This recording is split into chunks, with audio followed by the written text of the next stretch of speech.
Hello friends, welcome to Crack Education Classes Online. Today topic is English practice set. So let's start.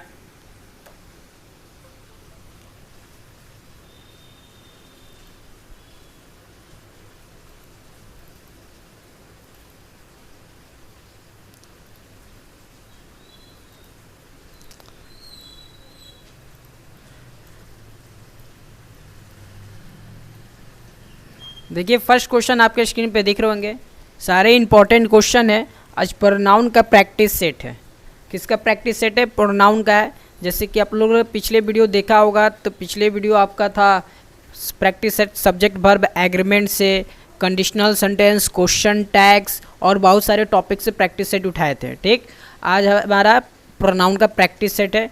तो question को पहले read कीजिएगा, अच्छे से पढ़िएगा। 4 ऑप्शन आपके पास गिवन है। उसके बाद करेक्ट आंसर जो होगा उसको टिक कर कमेंट सेक्शन में ज़रूर बताइएगा। ठीक, सारा इंपॉर्टेंट क्वेश्चन है। मैं बार बार बोल रहा हूँ कि एग्जाम के पॉइंट ऑफ व्यू से और या किसी भी पॉइंट ऑफ व्यू से आप देखिएगा, आपके पास इंपॉर्टेंट क्वेश्चन है। आप पढ़ते होंगे, प्रैक्टिस करते होंगे, प्रिपरेशन करते होंगे, तो आपको मालूम होगा। जैसे कि आप लोगों ने देखा होगा कि एनडीए के जो लोग फॉर्म फिलअप किए थे, उनको जो 6 सितंबर का एग्ज़ाम है, उनका एडमिट कार्ड रिलीज़ हो गया है। 6 सितंबर का जिनका एग्ज़ाम है उनका एडमिट कार्ड आ चुका है। ठीक, तो आप लोग डाउनलोड कर लीजिए। और 6 सितंबर का ही एग्ज़ाम है। ओके, और अभी एयरफोर्स का कोई नोटिफिकेशन नहीं आया है कि कब क्या होगा। ठीक, अभी उसका पेंडिंग में। तो चलिए फर्स्ट क्वेश्चन देखते हैं।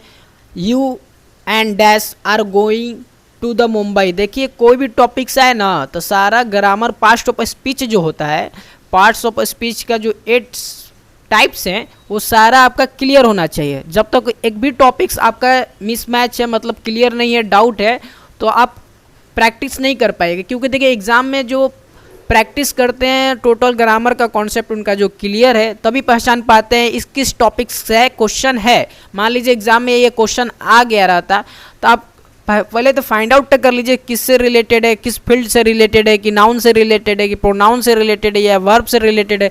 पहले वो फील्ड तो फाइंड कीजिए आप, तभी तो आंसर टिक कर पाइएगा करेक्ट। तो देखिए, तो मैं तो अभी यहाँ बता दे रहा हूँ कि ये प्रोनाउन से रिलेटेड है, तो प्रोनाउन से रिलेटेड तो ऑप्शन भी प्रोनाउन का ही होगा।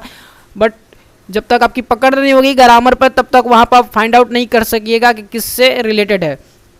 चलिए क्वेश्चन स्टार्ट करते हैं। You and dash are going to the Mumbai. You and dash दिया, तो यहाँ फिलअप करना है। और यहाँ पे क्या दिया? हेल्पिंग वर्ब आर दिया गया है। ठीक है, तो मतलब कहना चाह रहा है कि यू भी सेंटेंस अलग है और यहाँ आने वाला भी सेंटेंस भी अलग है, क्योंकि एंड से जुड़ा हुआ है, एंड से यहाँ कंजक्शन है। तो यहाँ पर थोड़ा सब्जेक्ट वर्ब एग्रीमेंट का भी कॉन्सेप्ट क्लियर हो गया मेरा, कि यहाँ से भी आप फाइंड आउट कर सकते थे। तो देखिए मी आपका ऑब्जेक्ट है, लगेगा नहीं, क्योंकि यहाँ पर सब्जेक्ट आएगा।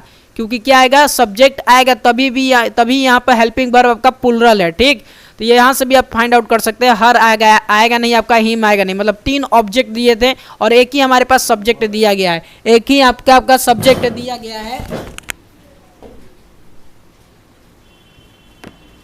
तो क्या होगा ऑप्शन आपका? A option is correct. A option is correct. चलिए सेकंड क्वेश्चन की ओर बढ़ जाते हैं। I like you and dash. तो देखिए आई है, लाइक है, एंड यू है, एंड ये यहाँ पे एंड है। तो आने वाला क्या फिलअप होगा? आने वाला क्या फिलअप होगा? तो देखिए 4 ऑप्शन आपके पास गिवन हो गया, A, B, and C, and D. अब बताइए आंसर कौन सा करेक्ट है? आंसर कौन सा करेक्ट है, ये थोड़ा आप बताइए। ओके, आंसर कौन सा करेक्ट है? तो देखिए सेंटेंस के लास्ट में क्या आता है, यहाँ से भी आप थोड़ा सा भी कॉन्सेप्ट आपका क्लियर होगा, तो यहाँ से भी आप पकड़ लीजिएगा। ठीक, सेंटेंस के लास्ट में कौन सा आता है? ऑब्जेक्ट आता है। कभी भी स्ट्रक्चर देखते हैं, subject plus verb plus last में क्या आता है? ऑब्जेक्ट ही आता है। तो मान लीजिए यहाँ पर ऑब्जेक्ट ही फिलअप करना है, तो ही नहीं होगा, सी नहीं होगा, दे नहीं होगा, होगा क्या? Her. Her is the correct answer. चलिए थर्ड क्वेश्चन नंबर देखिएगा। She did not laughed at you and dash. ठीक, थर्ड आंसर क्या होगा? थर्ड का आंसर क्या होगा बताइए? तो देखिए अभी मैंने जैसे ये स्ट्रक्चर आपको बताया, subject plus verb plus object, ये टेंस का स्ट्रक्चर है, आपको मालूम होना चाहिए। ठीक, यहाँ पे क्या आंसर हो जाएगा, मी आपका आंसर हो जाएगा। ठीक, मी आपका आंसर हो जाएगा। ओके, नेक्स्ट क्वेश्चन की ओर बढ़ते हैं। यू कैन डिपेंड ऑन, किस पे डिपेंड हो भाई, फॉर दिस वर्क, तुम किस पे डिपेंड हो।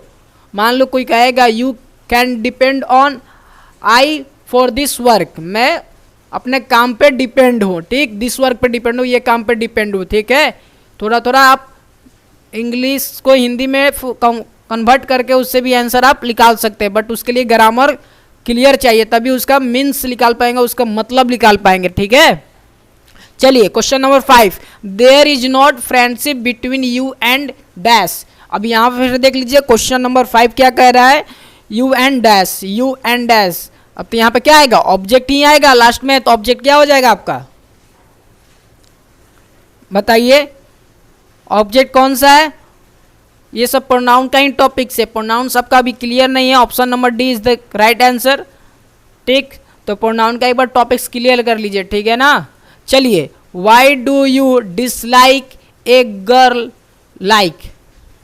ठीक, इसका आंसर क्या हो जाएगा, why do you dislike a girl like. Option number A B C D, कौन सा ऑप्शन करेक्ट होगा बताइएगा। तब क्या किसकी बात हो रही है, गर्ल्स की बात हो रही है, गर्ल्स की बात हो रही है, तो फीमेल जेंडर की बात हो रही है, तो फीमेल जेंडर का ऑब्जेक्ट आपको लगाना पड़ेगा, तो हर हो जाएगा। ठीक, चलिए, he loves her about she hates dash, इसका आंसर क्या होगा, 7 का आंसर क्या हो जाएगा, ही लव्स हर बट, लेकिन किसके कारण, इसके कारण, किसके कारण, ही हेट्स, किसके कारण हेट्स करती है, ही के कारण ना, तो ही के कारण ऑब्जेक्ट आएगा, किसके कारण आएगा, ही के कारण ऑब्जेक्ट आएगा, तो ही का ऑब्जेक्ट क्या हो गया, हिम। चलिए नेक्स्ट क्वेश्चन की ओर, question number 8, I do not know how dash manage all this. अब देख बोल रहा है आई डू नॉट कैनो, मैं नहीं जानता हूं कि हाउ मतलब कैसे, मैनेज ऑल दिस क्या होगा, हाउ, हाउ आ गया है, इसके बाद क्या आएगा बताइए। यहाँ पे मैनेज एस या ई एस लग गया है। ठीक, तो देखिए एस या ई एस लग गया है, तो मतलब ये आपका हो गया सिंगुलर। ठीक है, सिंगुलर हो गया, तो यू होगा नहीं, ये प्लुरल है, ये भी प्लुरल है, हर आपका ऑब्जेक्ट हो गया, ये आएगा नहीं, तो option number D is the correct, option number D is the correct. ठीक है, देखिए कितनी आसानी से हम लोग पकड़ चुके हैं। ओके, अब यहाँ पे आके देख लीजिए, let dash go to the airport. अब यहाँ पर लेट आ गया, तो लेट प्लस ये आपका वीवीआई वर्ड है, गोल्डन वर्ड है, इसको थोड़ा आप नोट डाउन कर लीजिएगा नोटबुक पे अपना। लेट के बाद क्या आता है, लेट के बाद ऑलवेज ऑब्जेक्ट आता है। ठीक है, लेट प्लस ऑब्जेक्ट आता है, हमेशा ऑब्जेक्ट आएगा। ठीक है, सब्जेक्ट कभी नहीं आएगा, लेट के बाद हमेशा क्या आता है, ऑब्जेक्ट आता है। क्या है, let go to the airport, तो देखिए एयरपोर्ट की बात कर रही है, ऑब्जेक्ट आपका क्या है, एक ही ऑब्जेक्ट यहाँ पे गिवन है, अस। ओके, चलिए नेक्स्ट क्वेश्चन की ओर। नेक्स्ट क्वेश्चन इस वीडियो का लास्ट क्वेश्चन है, बहुत देखिए सीरीज आपके लिए इंपॉर्टेंट है, ये प्रैक्टिस सेट का जो सीरीज चलाई जा रही है, या क्वेश्चन ऑफ द डे का सीरीज जो चलाया जा रहा है, काफ़ी इंपॉर्टेंस है। जब आप लोग एग्जाम दे के आइएगा तो देखिएगा काफ़ी सिमिलर क्वेश्चन या सेम टू सेम क्वेश्चन आपके एग्जाम में डायरेक्ट पूछे जाएंगे, क्योंकि ये सारा क्वेश्चन मोस्ट VVI है, प्रीवियस ईयर कुछ क्वेश्चन है, कुछ इंपॉर्टेंट क्वेश्चन है। ओके, लेट देखिए यहाँ पे लेट आ गया, यू आ गया, एंड आई एंड आ गया, you let and dash live together. इसका आंसर क्या होगा बताइएगा, इसका आंसर क्या होगा।